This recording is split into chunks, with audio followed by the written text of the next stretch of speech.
जिलाध्यक्ष अशोक प्याल ने सफाई इंस्पेक्टर और कुछ पार्षदों पर लगाया पैसा मांगने का आरोप। झांसी में अपनी मांगों को लेकर क्रमिक अनशन पर बैठे उत्तर प्रदेश सफाई मजदूर संघ जिला शाखा नगर निगम के सफाई कर्मचारियों की आवाज को जिलाध्यक्ष अशोक प्याल ने बुलंद करते हुए सफाई इंस्पेक्टर एवं कुछ पार्षदों को लेकर बड़ा बयान देते हुए सीधा उन पर रिश्वतखोरी का आरोप लगाया है। उन्होंने कहा कि क्रमिक अनशन हमारी मजबूरी है। हमने मुख्यमंत्री, नगर विकास मंत्री, कमिश्नर, डीएम, नगर आयुक्त सभी को अपनी समस्याओं से ज्ञापन के माध्यम से अवगत कराया है। इसके बाद भी किसी भी समस्या का समाधान नहीं हो रहा है। अशोक प्याल ने कहा कि आउटसोर्सिंग कर्मचारियों की दशा बहुत खराब है। सफाई कर्मचारी से सफाई इंस्पेक्टर और कुछ पार्षद अवैध रूप से धन वसूली करते हैं। मना करने पर अपमानित करना और कार्रवाई करने की धमकी दी जाती है। उन्होंने कहा कि हर महीने इंस्पेक्टर और कुछ सफाई पार्षद कर्मचारियों से पैसा लेते हैं, मना करने पर कार्रवाई कर देते हैं। अधिकारियों के स्थानांतरण होने के बाद भी वे यहाँ से नहीं जा रहे हैं। इंस्पेक्टर्स के बंगले बन गए हैं। नगर आयुक्त इंस्पेक्टर्स के क्षेत्र नहीं बदल पा रहे हैं। 15 दिन से सूची तैयार रखी है। उन्होंने कहा कि 24-25 कर्मचारियों की मृत्यु हो चुकी है। कोरोना काल से अभी तक भुगतान नहीं हो रहा है और नगर आयुक्त कह रहे हैं कि खजाना खाली है। अशोक प्याल ने तमाम गंभीर आरोप नगर निगम के अधिकारियों पर लगाए हैं। आपको बताते चले कि अपनी 8 सूत्रीय मांगों को लेकर कई बार पत्राचार के बाद भी सफाई कर्मचारियों की समस्याएं हल नहीं हुई, जिसकी वजह से क्रमिक अनशन 4 जुलाई से 5 जुलाई तक के लिए किया जा रहा है।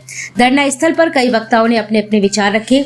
धरना स्थल पर कांग्रेस जिला अध्यक्ष देशराज रिछारिया, वैभव भट्टा, नेता सदन दिनेश प्रताप सिंह बुंदेला, पार्षद संजीव गुप्ता ने पहुंचकर क्रमिक अनशन को अपना समर्थन दिया। कहना चाह रहे हैं सर, एक क्रमिक अनशन के विषय में मैं ये कहना चाह रहा हूँ कि सरकार की मंशा है कि 5 तारीख को समस्त कर्मचारियों को पेमेंट हो जाना चाहिए, मगर झांसी नगर निगम की आज तक पेमेंट नहीं हुई है। और आज पेपर के माध्यम से, मीडिया के माध्यम से जानकारी हुई कि झांसी नगर निगम का पूरा खजाना खाली है।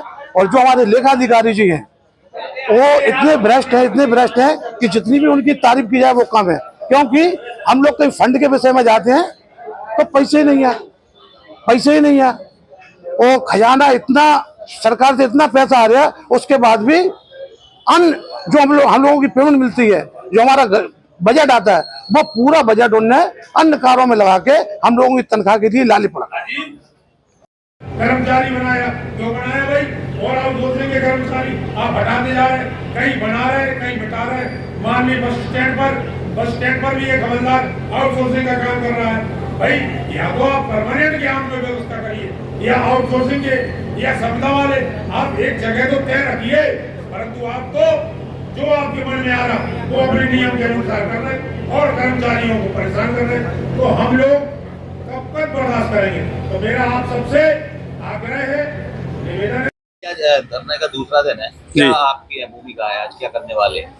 आज हमारी 3 महिलाएं जो क्रांतिकारी महिलाएं हैं, वो वीरांगना है, वो बैठी हैं। 2 पुरुष कर्मचारी, 5 लोग आज अनशन पर यहाँ पर विराजमान है। और ये क्रमिक अनशन तो हम लोगों ने इसलिए लगाया क्योंकि हमारी मजबूरी हो गई थी। हम काफी लंबे समय से, आपको पता है, आप लोग हमारे समाचार पत्र जाते हैं, आपके पास पहुंचते हैं।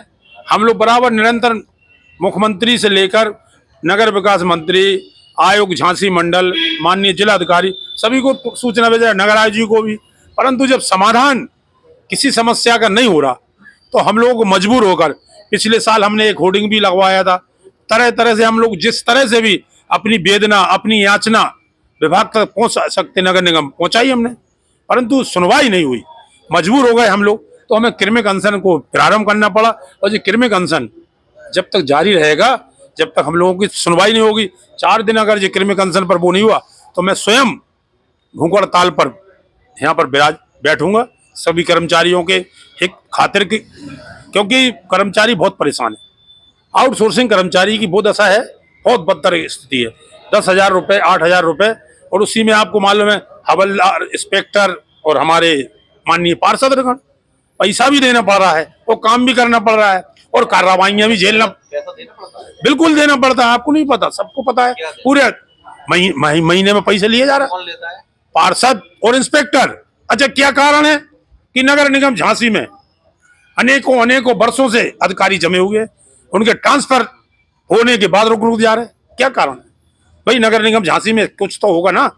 3 बार लोग घूम के आ रहे। आज हमारा सफाई कर्मचारी उसी दशा में, हमारा हवलदार उसी दशा में, उगा के वो दे रहा पैसा, वो जमादार है, और वो जिन्हें दे रहा वो जमींदार बन गए। आज मकान, जायदाद, बंगले, फार्म, कौन इंस्पेक्टर का क्या नहीं है झांसी में, किसको नहीं पता कहां से आ रहा है पैसा। हम लोगों के लिए आरोप लगाए जाते कि उनकी जांच कराई जाएगी, उन पर जांच होगी। मतलब हम अगर इन कर्मचारियों की आवाज बनेंगे तो हमारी जांच होगी। और जो लोग खुल के भ्रष्टाचारी कर रहे हैं और नगर निगम प्रशासन को पूरी जानकारी होने के बाद में कोई कुछ करने वाला नहीं है। आप देख लीजिए, कोई इंस्पेक्टर को कोई सर्किल से बदलने में हिम्मत नहीं जुटा पा रहे। नगर आयुक्त जी के पास 1 हफ्ता 15 दिन से सूची रखी है कि इंस्पेक्टरों के क्षेत्र बदलना है, पर वो तय नहीं कर पा रहे। अब कह रहे हो अब कोई बहाना नहीं मिला, तो बरसात का बहाना मिल गया कि बरसात हो जाने उसके बाद क्या हो जाएगा बरसात के बाद। अरे नगर निगम जब आप मुखिया हैं, आपको निर्णय लेने चाहिए। सफाई कर्मचारी के निर्णय आप हाल ले लेते, तुरंत उन पर कार्रवाई, वेतन रोक दो, ये कर दो, वो कर दो। नगर आयुक्त जी खूब चाह रहे, परंतु व्यवस्था नहीं सुधर रही। व्यवस्था पूरी अब बदनाम क्या है, सफाई कर्मचारी बदनाम हो जाता है, निरीक्षण होता है तो बदनाम हो रहा है कर्मचारी काम। अरे जब कर्मचारी छूटे हैं, सबको पता है कि पार्षद गण, कुछ पार्षद, मैं जी सब नहीं कर सबकी, कुछ पार्षद वो चिन्हित हैं और इंस्पेक्टर पूरे, केवल इसलिए लता को छोड़ दिया जाए।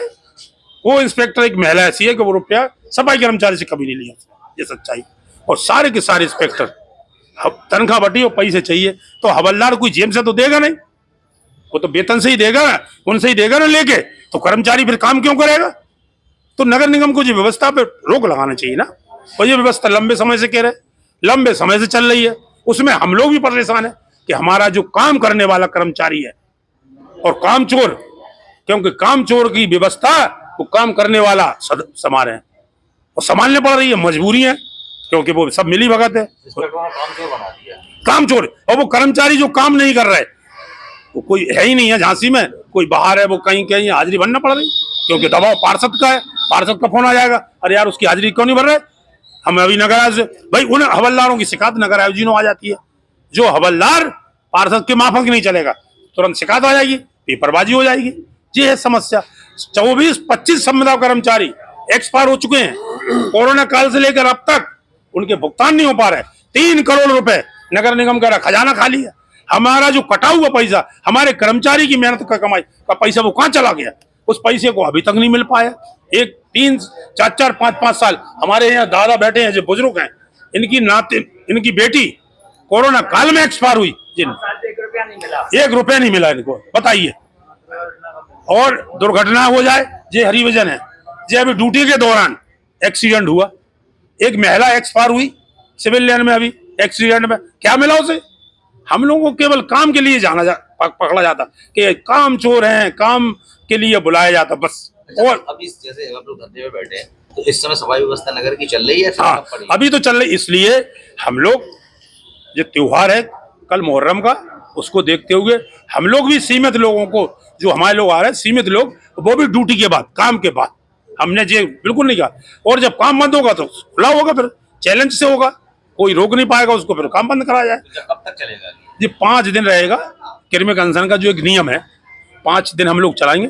6वें दिन हम भूख हड़ताल पर बैठेंगे और उसके बाद काम बंद की हम लोग की योजना है। परंतु नगर निगम प्रशासन, देखिए आप कल से लेकर आप तक, जो और सुन लीजिए, कल से लेकर आज तक किसी अधिकारी ने इस तरफ देखने की कोशिश नहीं की। इतनी घृणा है वाल्मीकि समाज से, क्योंकि साले दबे कुचले लोग हैं, दबाते जाओ इनको, कुचलते जाओ। और अगर हम आवाज उठाएंगे तो हम पे कार्रवाई, तो कितनी कार्रवाई होगी। हमारे पास पत्राचार हो रहे हैं, आप सबको पता है, पर हम उनसे डरने वाले नहीं है। हम गलत हैं, है ही नहीं, वो गलत हैं तो हम पे कार्रवाई करो। हम तो कह रहे ना, हमारी जांच कराओ, जो करना है, नहीं तो इनकी कराओ विभाग में। देखिए हवलदारों को 1 बांट दिया जा रहा है, उसमें हवलदार पे आरोप है।